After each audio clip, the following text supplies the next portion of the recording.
Buenas noches para Bruno, que está en Lisboa en estos momentos, no está en Brasil. Bienvenidos a esta nueva charla dentro de lo que es el Fronteras Photo Fest. Hoy, como acabo de anticiparlo, vamos a tener la presencia, de hecho ya la tenemos, de Bruno Gularte Barreto, quien es artista visual y que justamente tenemos que agradecerle en forma muy importante su conexión en el día de la fecha, dado que se encuentra justamente presentando el proyecto que es parte de este festival de fotografías que fue curado por Elda Harrington y Silvia Mangialardi. Está presentando en modo de un largometraje el proyecto en Lisboa. Pero ¿quién mejor para explicarnos todo esto y para contarnos que el mismo hacedor de 5 casas? Bienvenido, Bruno. Gracias, José. Estoy muy contento de estar acá con vosotros y quiero agradecer a José, claro, por todo su trabajo tan bueno que hace con el festival y también a Silvia y Elda que me invitaron a participar del festival. Solo una lástima que no pude ir a Tucumán, como te dije antes, porque me encantaría conocerlo, pero quizás el año próximo, ¿verdad? Así será, así será. Ojalá. Bueno, creo que empiezo contando un poco de cómo empezó este proyecto, que como saben se llama 5 Casas. Y de verdad que cuando empecé a hacer esto, no era un proyecto, no era como algo que iba a mostrar a los otros, a enseñar a los otros. Era algo que estaba haciendo para mí. Lo que pasó es que he nacido en una ciudad bien chiquita del sur de Brasil, la frontera con Uruguay. Se llama Dom Pedrito. Y esa ciudad tiene muchas plantaciones de arroz. Y no sé si han visto alguna vez una plantación de arroz, pero es llena de agua. ¿Cómo se dice eso? Alagada, ¿verdad? Bueno, Alagada, sí. alagada. Que sería Y en esta inundadas en español. inundada, bueno. Y en esta agua se ponen pesticidas. Y así que lo que pasa es que esta región de Brasil es la más grande incidencia de casos de cáncer de Brasil. Porque los pesticidas penetran en el agua y las personas beben el agua y se quedan enfermas. Así que hay muchísimas muertes por cáncer en la ciudad. Son como entre 300 y 400 nuevos casos cada mes. Y lo que pasó es que casi toda mi familia se murió de cáncer, incluso mis padres. Mi madre se murió cuando yo tenía 8 años y mi padre se murió 5 años después. Y bueno, yo tengo 2 hermanos más viejos que yo. Y lo que pasó es que después que mi madre se murió, mi padre se quedó solo en la casa de la familia. Y 5 años después, cuando mi padre se murió, yo y mis hermanos tuvimos que vaciar la casa.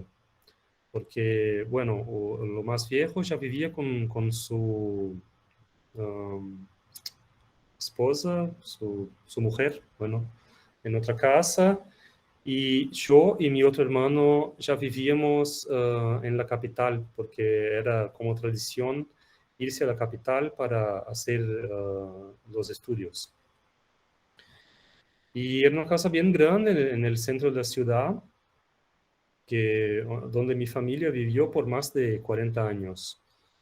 Entonces lo que hicimos es que distribuimos lo que había dentro de la casa entre nosotros, donamos unas cosas, vendemos otras, pero ustedes pueden imaginar, una casa que fue habitada por como 40 años por una familia, tenía muchas cosas que no tenían valor, no se podía vender o no tenían valor utilitario. Y al mismo tiempo, estas cosas, nosotros no teníamos el coraje de tirar, de poner en la basura, porque eran cosas como sin valor, pero tenían valor de memoria, como brinquedos antiguos, juguetes, fotografías, objetos rotos y cosas así. Entonces lo que hicimos es que sacamos todas esas cosas, las pusimos dentro de cajas de papelón y pusimos esas cajas en un galpón en la hacienda de mi abuelo. Y esas cajas se quedaron allá cerradas en la oscuridad por más de 20 años, como 21, 22 años. Hasta que un día un viento muy fuerte como destruyó parte del techo del galpón. Así que mi hermano más viejo me llamó y me dijo, bueno, está lloviendo, se va a destruir todo, tú tienes que volver para hacer algo con esto. Entonces que me fui de vuelta. Pero claro, 22 años después, yo no era más el mismo niño que había dejado la ciudad. Ahora yo era adulto, un viejo señor. Y también ya trabajaba con fotografía. Así que me fui con una cámara. Y bueno, la cámara para mí es un poco como...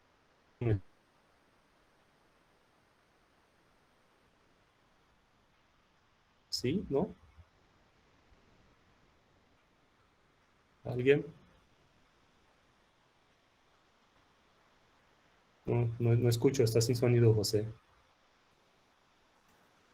Intentemos de nuevo la última parte porque se cortó. Ah, bueno. No, he dicho que para mí la cámara y la fotografía funcionan un poco como un escudo, pero no sé si esa es la palabra correcta. Se dice escudo, Sí, sí, algo que sí. te defiende, ¿sabes? Así que cuando me fui de vuelta, tenía ya la cámara. Y eso es lo que me posibilitó ir de encuentro a estas cajas y abrir estas cajas y encontrar estas memorias y estas cosas de la casa de mis padres. Porque, bueno, no tenía el coraje de hacerlo antes. Y, bueno, lo que pasó es que entonces empecé este trabajo de ir de vuelta allá. Y cuando me fui y empecé a abrir estas cajas, me di cuenta de que cuando dejé la ciudad, porque es una ciudad bien pequeña, entonces tiene muchas cuestiones que no son muy agradables, como hay mucho racismo, machismo, homofobia, elitismo, misoginia y cosas así. Entonces que cuando me fui de la ciudad, estaba muy enojado, porque, bueno, con el dolor de la pérdida de mis padres, pero también con esas cuestiones de la ciudad. Entonces que hice un movimiento de intentar como voluntariamente olvidar las cosas de la ciudad y las cosas de mi niñez.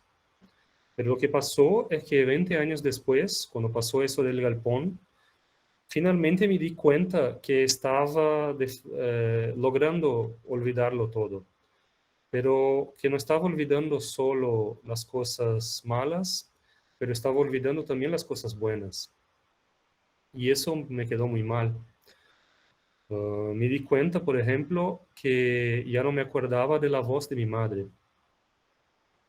Yo me acuerdo de su imagen, yo me acuerdo de escenas y situaciones con ella, pero su voz no tengo más el sonido en mi memoria.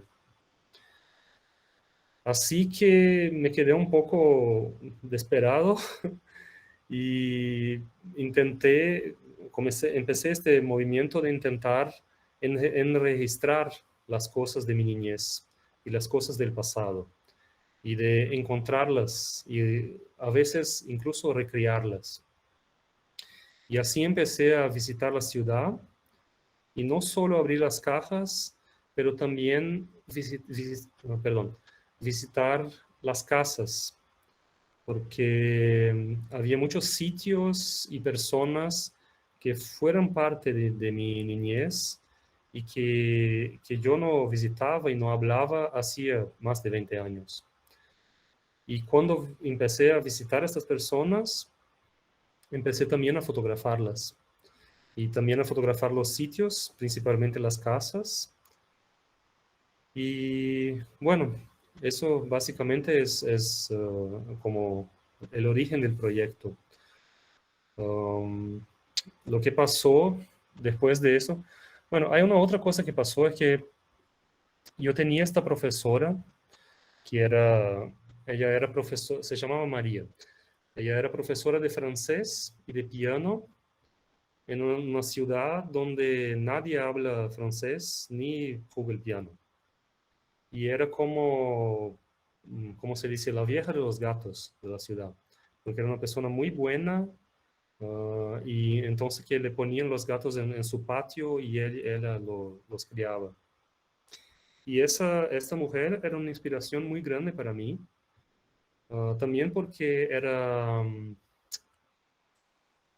¿cómo se dice? Trabajaba en la escuela donde yo estudiaba. Y ella era la persona que me defendía de los bullies en la escuela, porque era una escuela de monjas y había particularmente, yo me acuerdo de este niño que se llamaba Jesús en la escuela de monjas y que me quería pegar todos los días después de la clase. Y ella me defendía y empezó a acompañarme todos los días después de la clase a casa. Yo me acuerdo de ella con mucho cariño y como una persona que hablaba conmigo, mismo yo siendo un niño, como de igual para igual. Y eso me pasaba muy bien.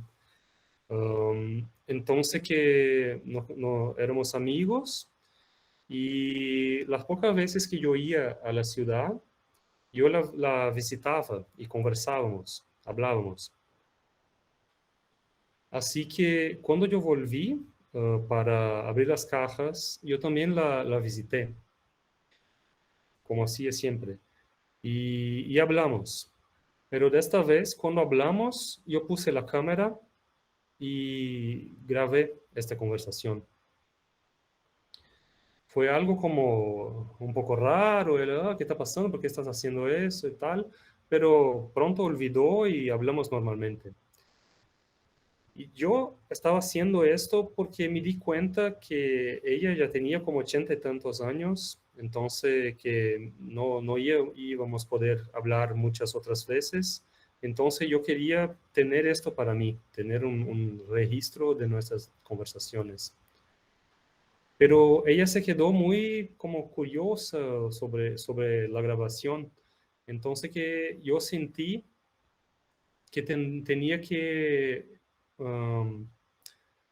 enseñar a ella lo que había hecho. Entonces, la grabación tenía como 3 horas. Yo edité un vídeo de como 8 minutos, creo. Y la otra vez que me fui a la ciudad, enseñé a ella el vídeo. Pero lo que pasó es que cuando estaba editando el video, yo lo enseñé a mi novio. Y cuando ellos vio el video, empezó a llorar. Y ahí yo me di cuenta, bueno, está llorando, está emocionado. Tal vez eso no sea algo solamente mío. Tal vez eso pueda llegar a los otros, a otras personas también. Y entonces me dio este momento de que, bueno, tal vez esto sea también para los otros.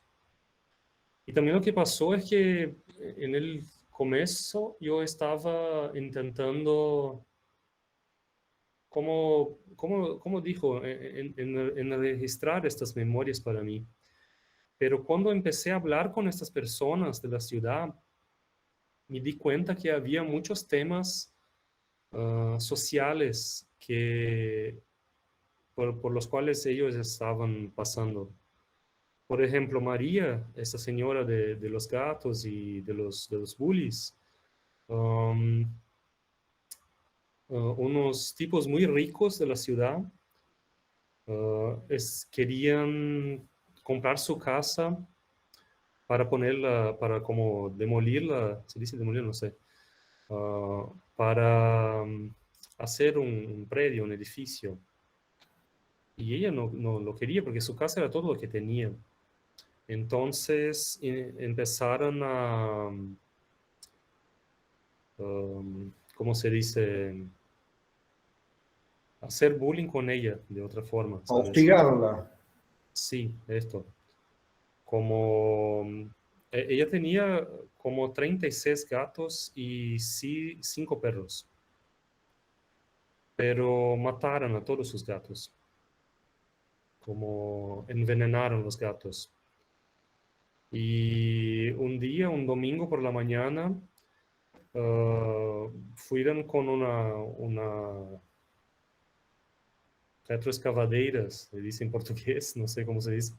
Retroexcavadoras. Eso, en su casa y el muro de la casa le ponieron abajo y tiraron los árboles, que era lo que más amaba, eran sus árboles y sus gatos. Entonces empezaron a poner abajo los árboles y bueno, eso es lo que pasa cuando es una persona que es muy buena, pero es simple, no tiene poder y vienen los otros que tienen dinero y quieren lo poco que tiene esta. Y así que también yo me di cuenta que hacer ese trabajo era una manera de hablar de estas cosas y de mostrar estas cosas y de dar voz a estas personas que también no tienen voz. Entonces, por eso comencé también a enregistrar sus historias. Y al fin sus historias ahora están como,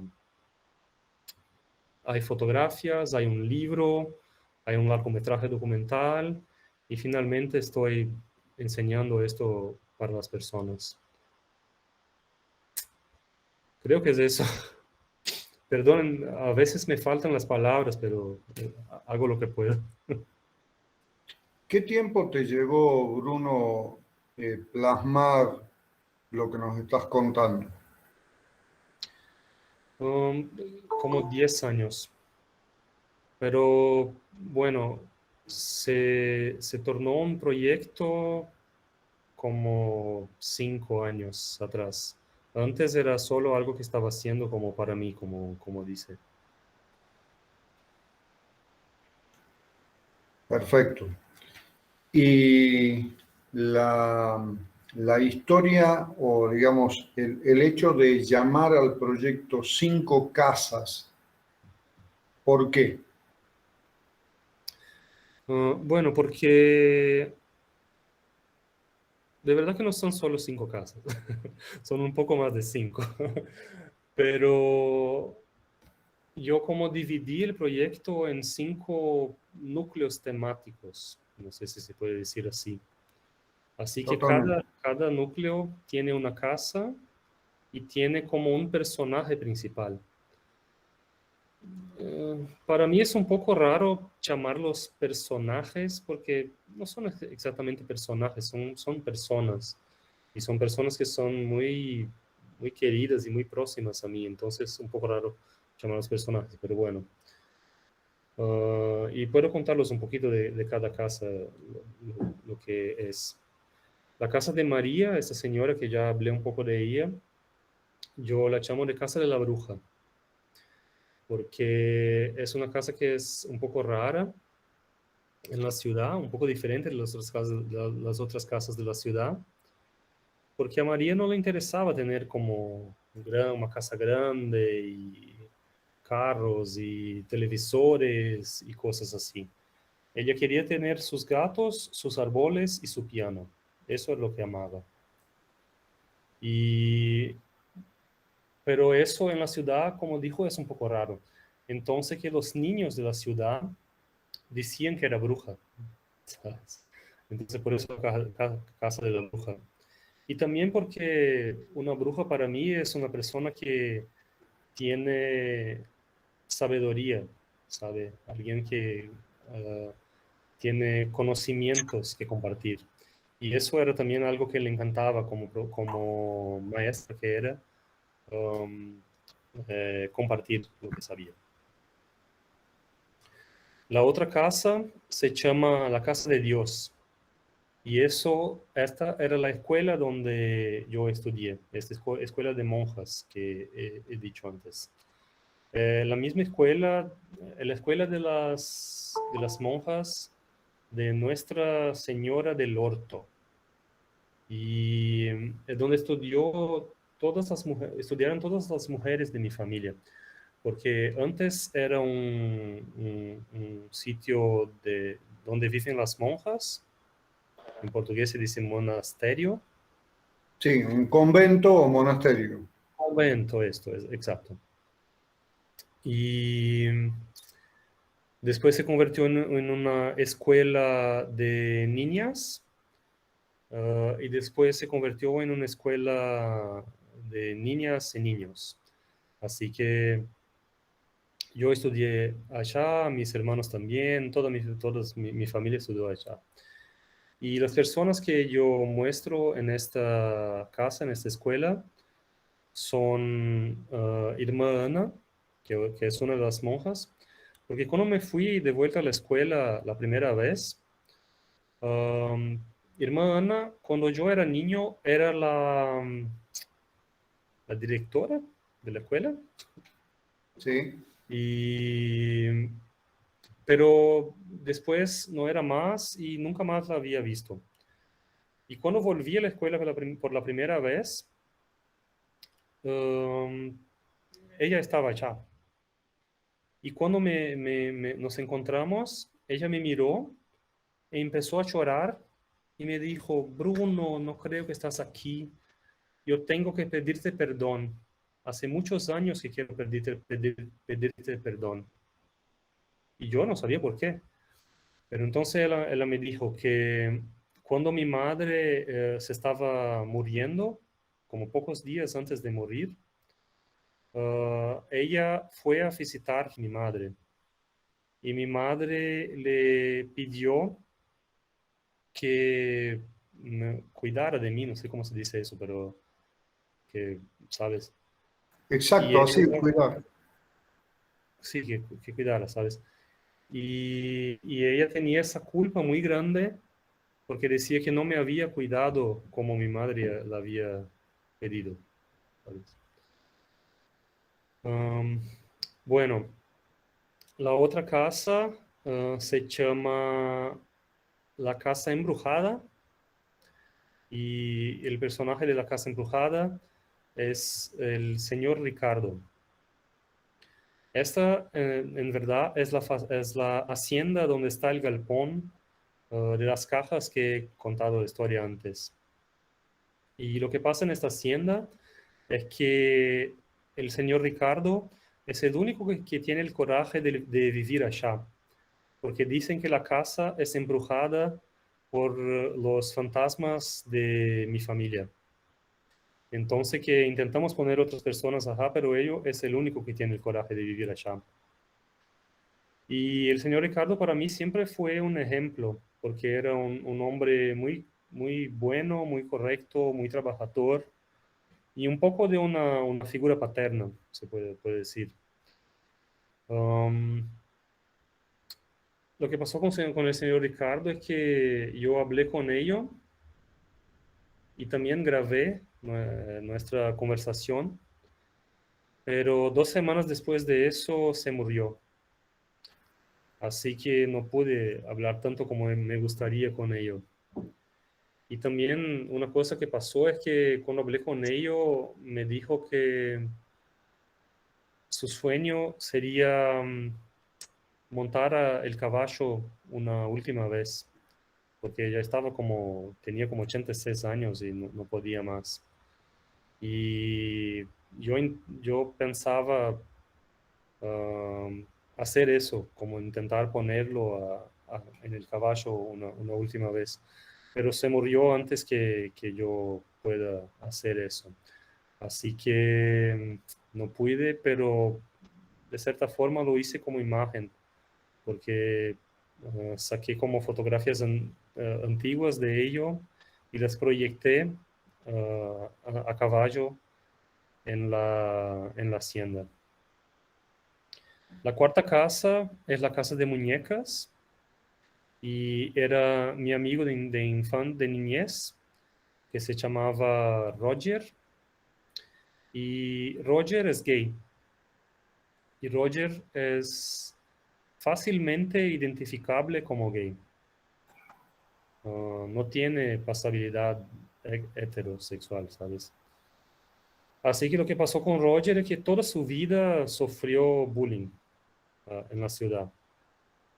Como lo pegaron, lo quebraron sus piernas, como piedras en la cabeza y cosas terribles. Pero lo que pasa con Roger es que es una persona muy fuerte y muy valiente. Entonces, que cuando lo pegan, ellos pega de vuelta, ¿sabes? Y con eso, después de muchos años, yo creo que ello ha logrado hacer la ciudad un poquito más comprensiva, porque lo que pasa es que cuando te dicen cosas en la calle una vez, ello dice de vuelta. La segunda vez, ello dice de vuelta. La tercera vez, ello dice de vuelta. La cuarta vez ya no dice nada porque saben que yo va a decir de vuelta. Entonces, por ser así valiente, y ello ha enseñado a la ciudad a aceptar un poco más la diferencia. Y la última casa se llama la casa de familia y esa es la casa de mis padres. Y es la historia que ya los he contado de las cajas y del galpón y todo eso. Pero también lo que pasó con esta casa es que para mí no es solo una casa. Porque claro, hay la casa de mis padres y eso también no la visitaba hacía más de 20 años. Así que por el trabajo y también con el escudo de la cámara, yo pude volver allá después de 20 años por la primera vez. Pero para mí es como un núcleo. Y también el galpón es parte de esta casa. Y también hay otras personas que son parte de este núcleo de esta casa. Como por ejemplo la mejor amiga de mi madre, y que cuando la visité y cuando hablé con ella, me ha dicho que ella fue la persona que me dije que mi madre estaba muerta. Y yo no me acuerdo de eso, claro, pero ella me dije eso. Y me dijo que pensaba que yo no la visitaba por tantos años por eso, porque solo me recordaba cosas malas y cosas tristes. Una otra personaje de esta casa es mi prima, que es la persona que estuve junto a mi padre y a mi madre cuando se estaban muriendo. Porque yo era niño y mis hermanos también no eran adultos todavía. Ese soy yo. Entonces que ella fue la persona que como fue el adulto que cuidó a mis padres en su lecho de muerte. Y bueno, lo que pasó con esta casa también que me di cuenta de algo, porque todo esto que estoy hablando para vosotros son tentativas de encontrar memorias. Y como les dice, encontrar memorias que se estaban perdiendo, que yo estaba olvidando. Pero lo que me di cuenta haciendo este trabajo es que la memoria es como algo vivo, es algo que está siempre cambiando, está siempre transformándose. No es algo que está como escrito en piedra.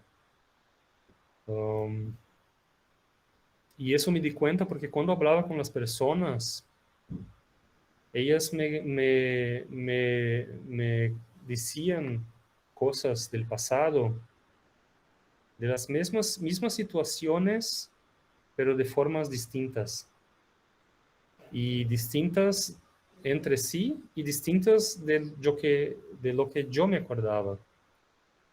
Entonces que cada uno tiene su forma de ver el pasado y cada uno tiene sus memorias de su manera.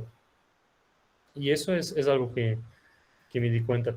Entonces cuando me di cuenta de eso, para mí fue un poco mágico porque me di cuenta, bueno, si eso todo se está perdiendo y esas memorias se están perdiendo y no hay verdad porque cada uno tiene las memorias de una manera. Lo que pasa es que de verdad que yo tengo el poder de recrear estas memorias como yo quiera y de poner un punto de vista que yo quiera.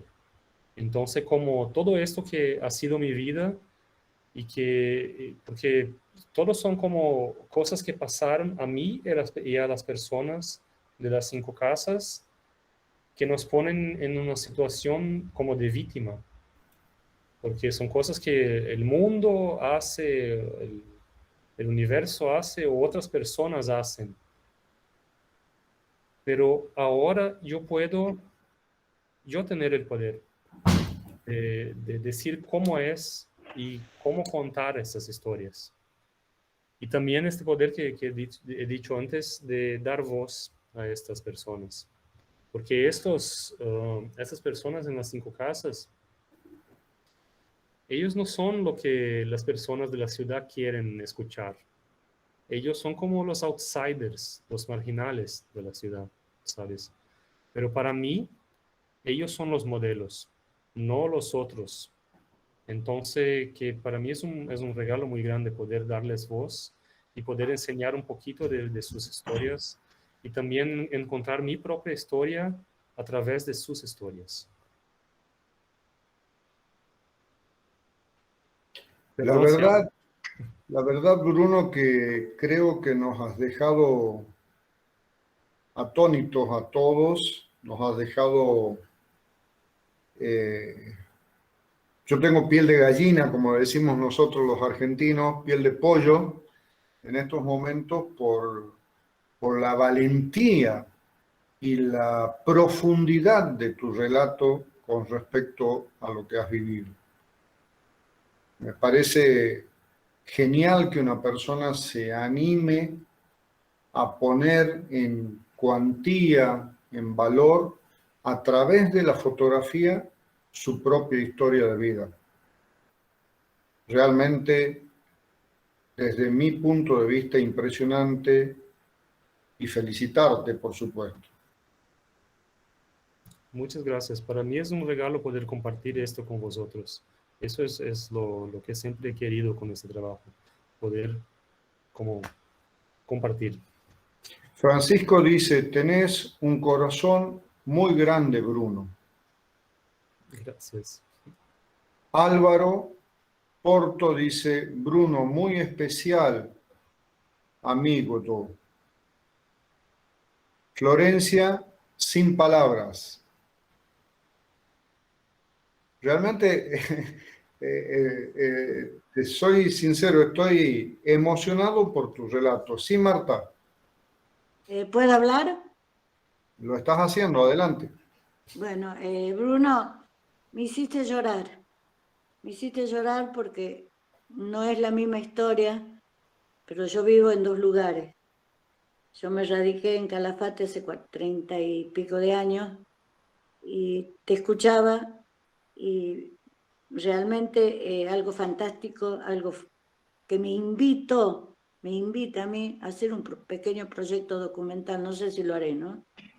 De mi llegada, de dejar toda una historia de vida que es Tucumán y adaptarte a una nueva vida y ser recibida como he sido recibida. Realmente, Bruno, te felicito y te admiro, como dijo recién, no me acuerdo todos nuestros compañeros, la valentía, la foto es maravillosa. Yo no tenía idea cómo documentar, yo tengo millones de fotos de cuando llegué a Calafate. No quedaron en mi casa, lamentablemente están en un lugar donde no sé si las puedo encontrar. Pero reconstruir mi entrada a este pueblo, bueno, no, le digo pueblo porque es una ciudad importante, pero por la cantidad de habitantes, no sé, es como que me has inspirado para hacer cosas, perdonen y disculpen, pero me siento tan identificada, no en el tema de la pérdida que has tenido vos, Bruno, sino la valentía de mostrar que yo nunca quise mostrar todo lo que yo viví cambiando de estilo de vida. No estilo de vida, sino de lugar de vida. Gracias, Bruno, muchas gracias, porque la verdad que me has despertado la mente para hacer algo sobre esto que estoy viviendo yo y desde el año 88 que me vine de Tucumán a Calafate. Gracias a vos. Eso para mí es lo mejor, porque lo que pasa cuando enseño este trabajo es un poco eso, es que me di cuenta de que es una historia muy personal, pero también hace que las personas piensen en sus propias historias, en sus propias memorias, y eso para mí es genial. Y eso es lo mejor que puedo querer como artista y como fotógrafo y todo. No sé, gracias a vos también. Aquí, lamentablemente, la gente que me recibió, el 80% de la gente, es el pueblo viejo de Calafate, no está. Se me ocurrió como foto, ¿no? La estrella, la cruz del cementerio, como representando, te cuento, ¿no? Porque lamentablemente la gente no está allá, se fue. Y la verdad que me movió mucho. Muchas gracias. Cierro micrófono para dar oportunidad a los otros. Gracias y felicitaciones. Maravilloso lo tuyo. Gracias. Luciano, por favor. Hola, ¿cómo estás? Me gustó bastante la charla, la verdad que es medio difícil no identificarse porque obviamente todos tuvimos alguna vez nuestra casa de infancia y por ahí muchas veces nos toca mudarnos, como en mi caso me tuve que venir para el sur de Tucumán, en donde llegué a una casa que era antigua, a diferencia de la mía que la habían construido mis viejos, digamos. Y sí se sentía esa melancolía de que la casa tenía marcas de amor de personas que habían vivido acá. Y hace poco me había tocado también ir a revisar un terreno en la parte rural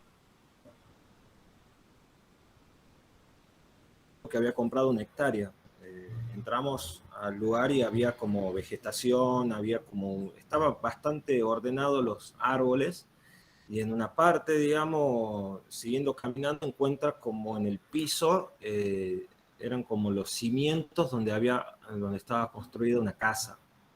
Y al rato llegó un hombre muy viejo, digamos, que era el que estaba vendiendo la hectárea y como que entró un poco en llanto contándonos más o menos cómo era la casa, dónde se había criado. Y bueno, y él dice que él se había negado a venderle porque estaba rodeado de caña todo ese lugar.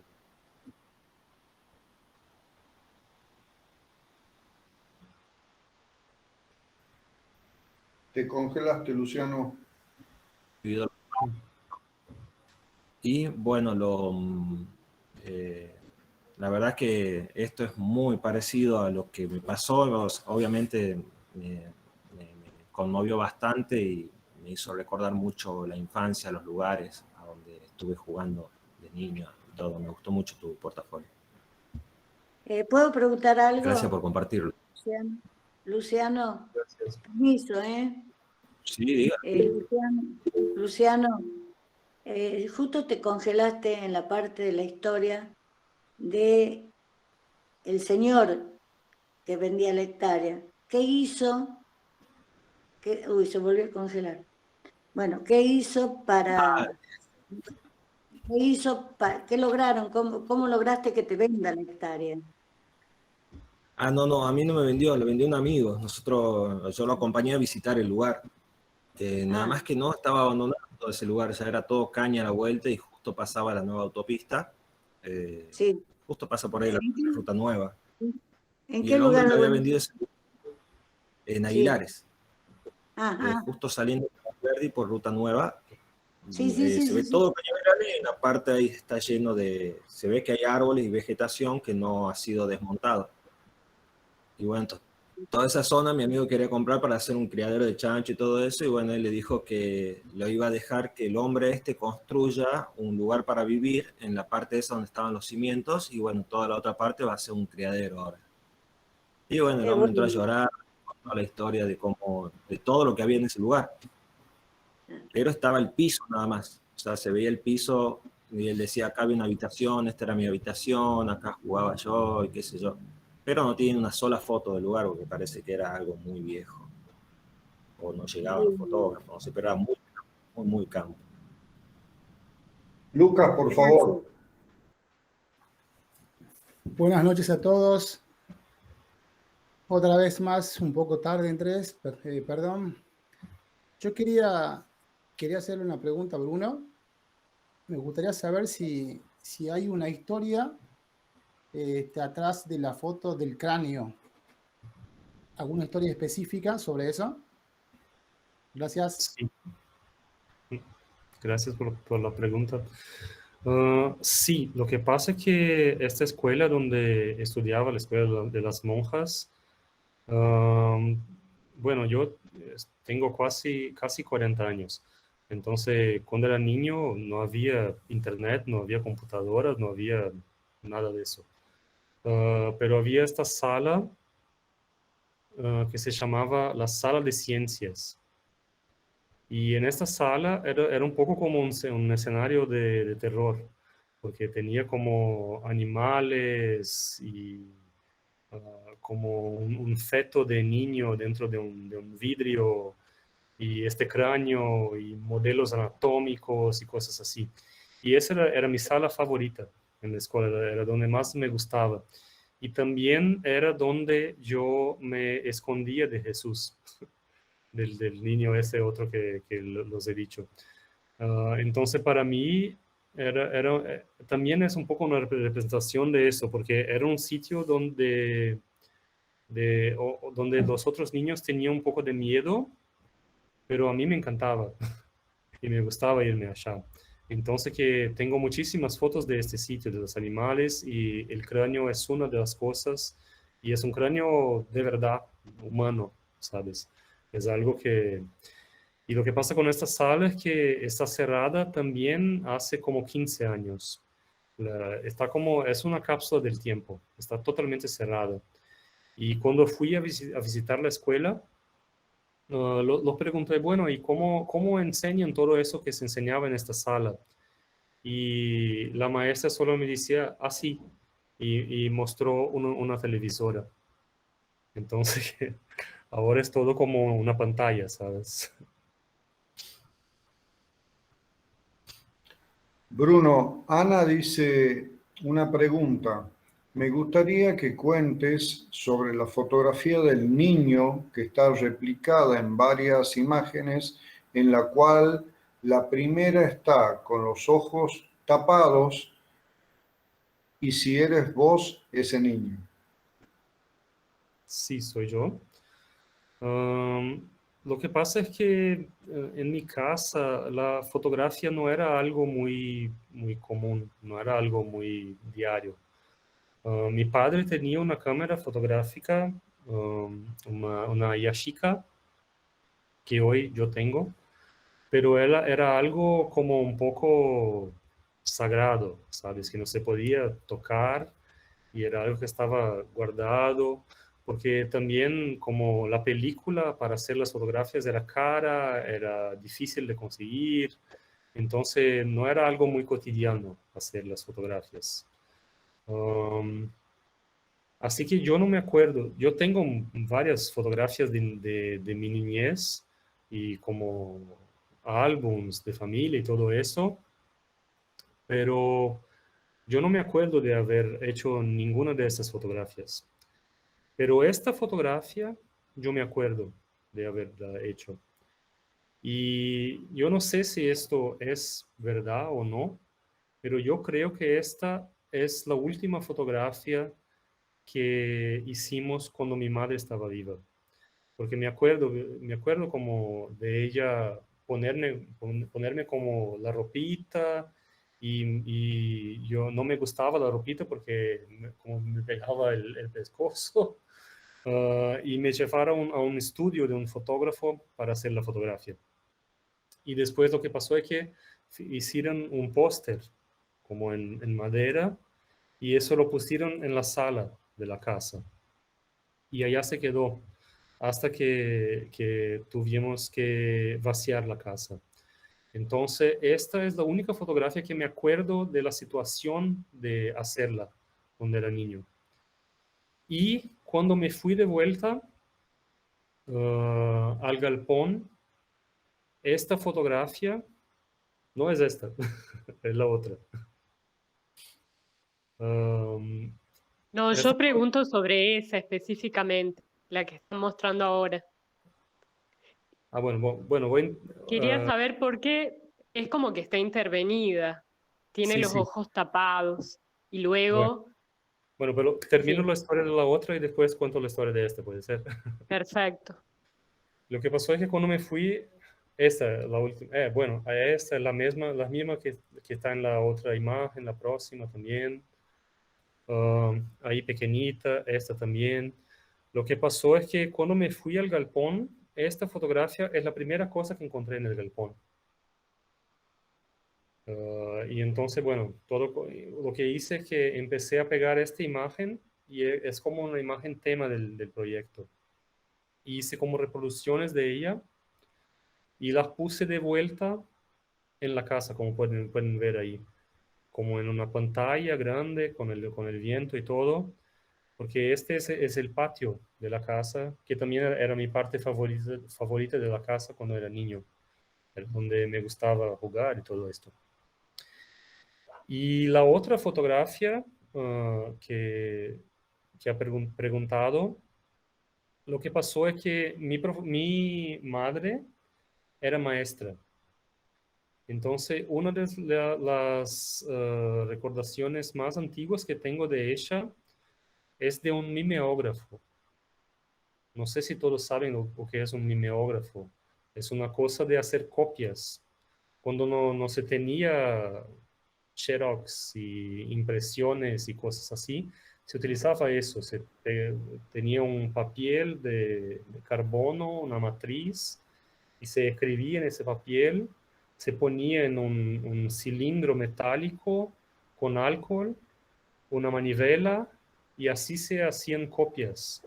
Entonces, como de material de escuela. Entonces, que esa para mí es una recordación que tengo porque a mí me cabía girar la manivela y me gustaba muchísimo hacer, era como un juguete para mí. Y me acuerdo hasta hoy del olor de alcohol muy fuerte. Y también cuando me fui a la escuela, encontré allá un mimeógrafo. Así que lo pedí a las monjas, ellas me dieron el mimeógrafo y empecé a utilizarlo para hacer intervenciones en las fotografías. Así que esta intervención que pueden ver son las intervenciones del mimeógrafo. Y lo que pasa con el mimeógrafo es que cuanto más copias haces, más fraca se queda la tinta. Va desapareciendo, un poco como la memoria, ¿verdad? Entonces lo que ves acá es esto, es que en el comienzo está bien fuerte y después casi no hay más tinta. Eso todo son como, para mí son como maneras de lidiar con estas memorias, ¿sabes? Y de intentar transformarlas en otras cosas. Entonces para mí es todo muy, es casi terapéutico esto, porque era una manera de lidiar con las imágenes y transformarlas y hacer otras cosas y al mismo tiempo recordar las cosas de mi niñez. Volver el tiempo atrás. Sí, es imposible, pero se puede intentar. Marta, No, yo lo escuchaba y me acordaba de mi época de maestra, cuántas cosas uno las deja guardadas en un cajón y no las saca. Cuando usábamos no solamente el mimeógrafo para tipear los apuntes, usábamos una gelatina que teníamos un papel Mi especial, madre usaba esa gelatina, Marta. pasábamos Como y docente. le hacíamos a los alumnos, o hacíamos los dibujos en el papel especial, lo pasábamos la gelatina. O sea que bueno, me delata la edad, José. Eh, realmente Bruno, me has movilizado muchísimo y espectacular. Eh, Solamente quería decir eso.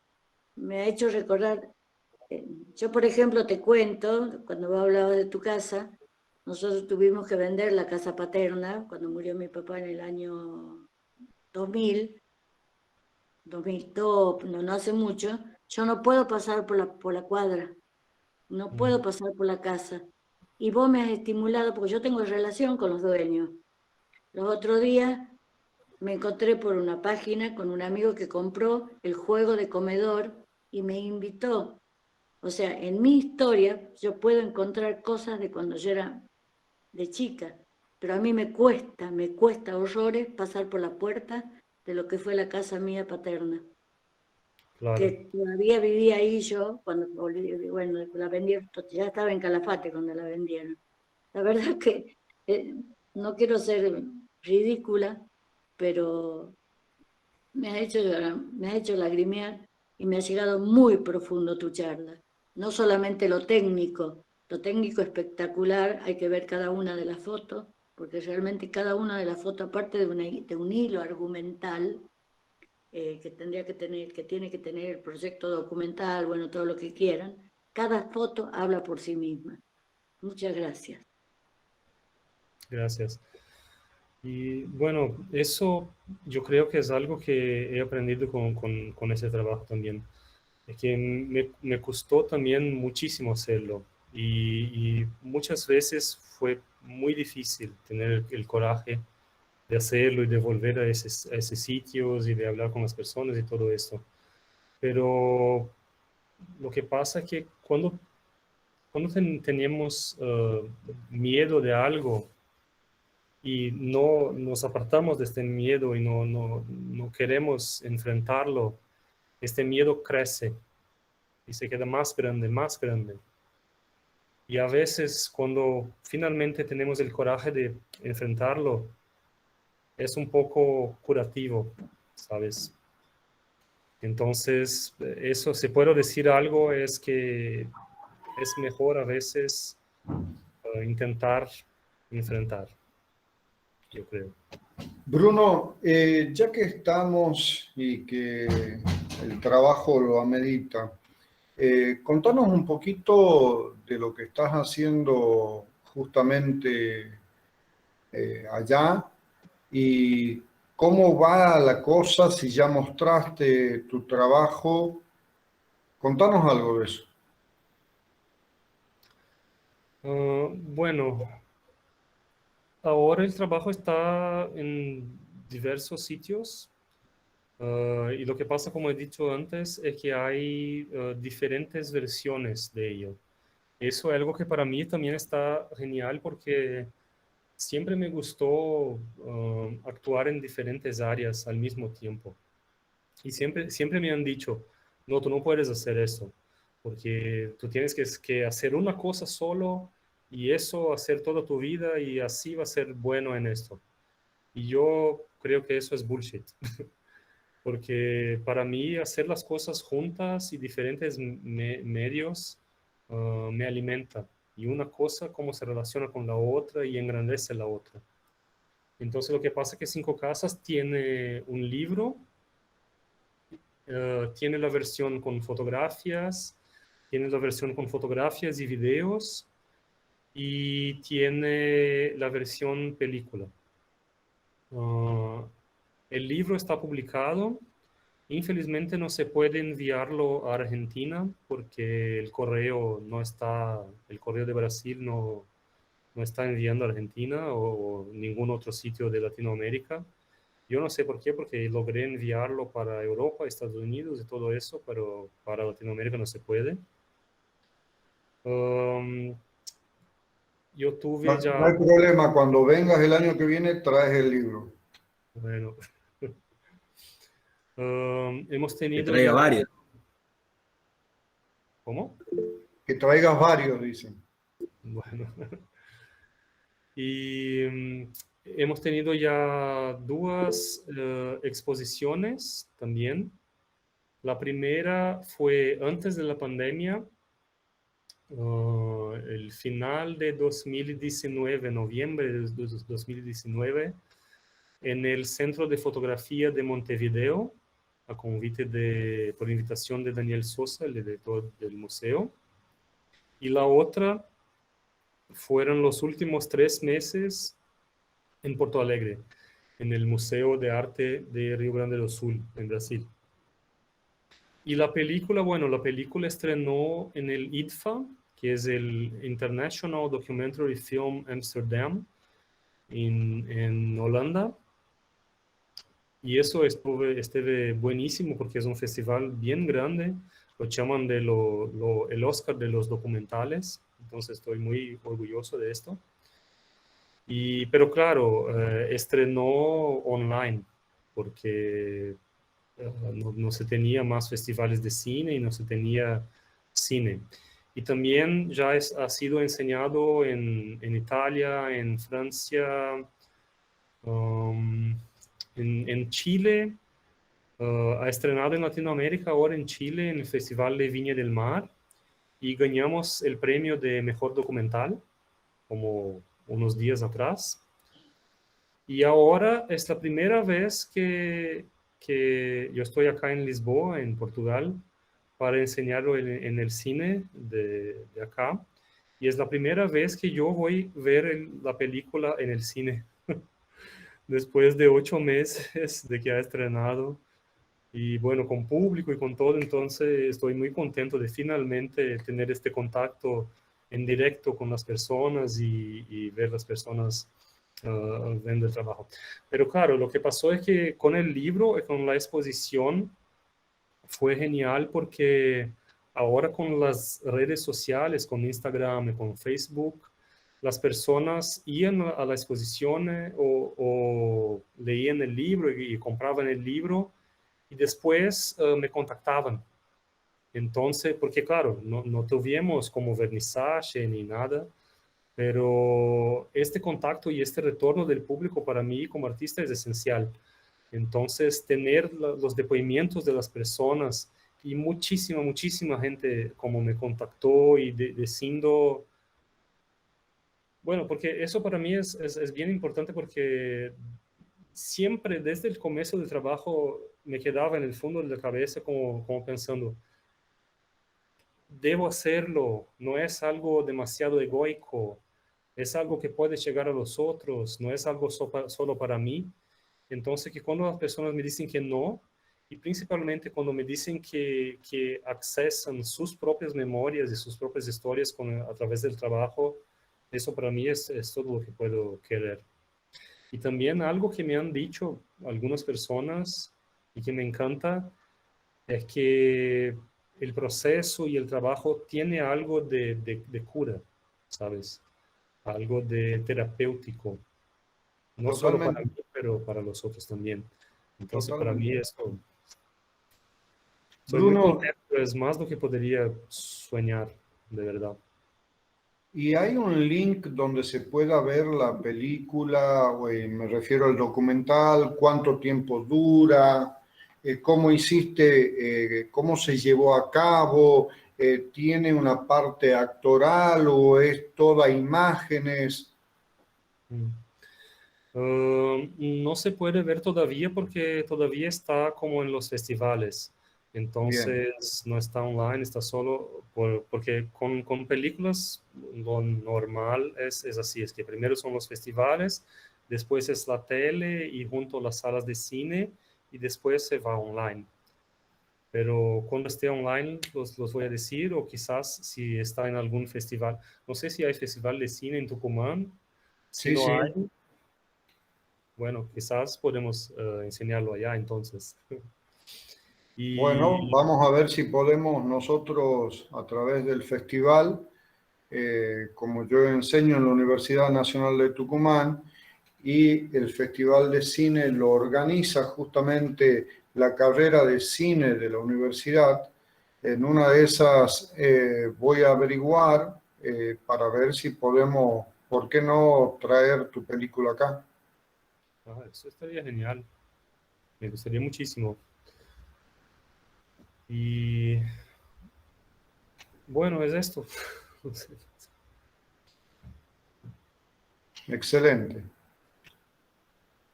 ¿Alguien tiene alguna otra pregunta o quiere decirle algo a Bruno que no haya sido ya dicho? No se olviden que Bruno en estos momentos ya en Lisboa son las 12:13, o sea, las 0:13. No está en Brasil, insisto. Lo mío es cortito. Bruno, en YouTube, ¿apareces con tu nombre o con algún alias?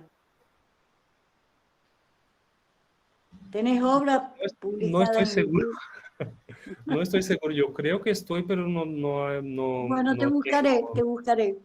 Ya está. no tengo Te los busco. trabajos actualizados. No, no importa, Sí, pero me es convierto en interesante. calabaza. Es interesante ver toda la obra. Gracias. Claro.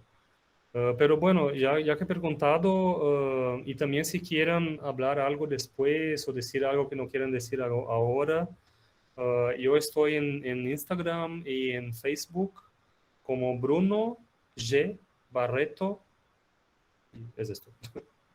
Sí, no obstante, tu mail está también en Facebook, en lo que es la página del festival de Facebook. Y obviamente, si quieres colocarlo acá en el chat, no hay ningún problema, por supuesto. Y también, por supuesto, esta charla va a formar parte de lo que es el canal de YouTube del festival. Yo no estaba viendo el chat, pues, soy millennial, no sé utilizar las tecnologías, pero ahora lo encontré.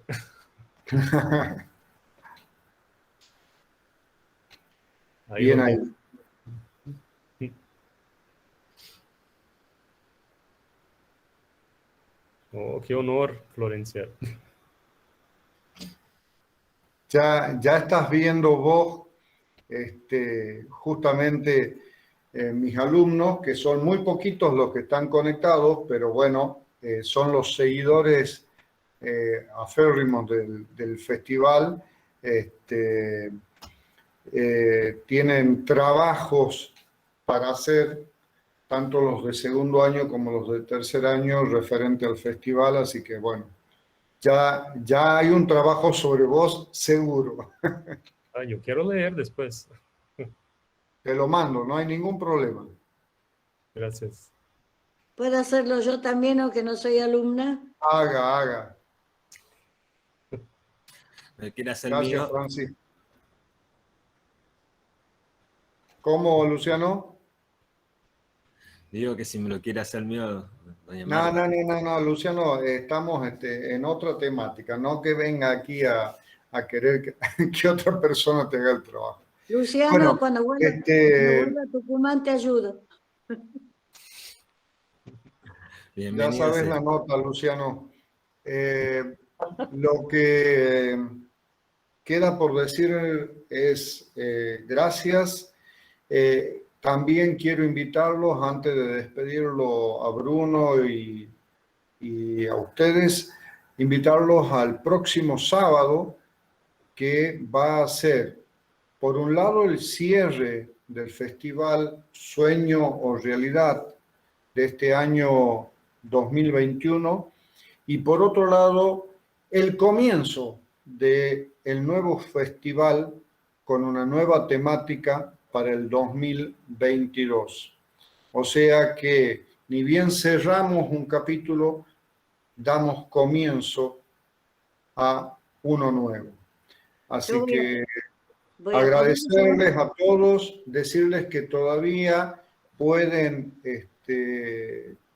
acudir a la revisión de portfolios online, virtual, por supuesto. Así que nada, voy a leer las últimas apreciaciones del chat. Dice, Francisco dice, ya pasó, pero feliz día del profesor universitario. Gracias, Mariela. Conmovedora charla. Nos identificamos en alguna vivencia, Bruno. Gracias. Silvana, qué hermosa charla, muy emotiva. Alejandra, muchas gracias, Bruno. Muy interesante tu trabajo. Que sigan los éxitos. Florencia, maravilloso poder conversar. Perdón, ya se me perdió. Florencia dice, felicidades Bruno y muchas gracias. Álvaro, maravilloso conversar. Mi nativo, muchos recuerdos como Bruno. Me disculpo por el portugués, dice. No hay ningún problema, está mejor en español para mí sobre todo. Muchas gracias por la charla, Bruno, a no aflojar y que siempre mantengas tu resiliencia, Francisco. Ana dice, muy importante reconstruir la memoria para saber de dónde venimos y saber a dónde vamos.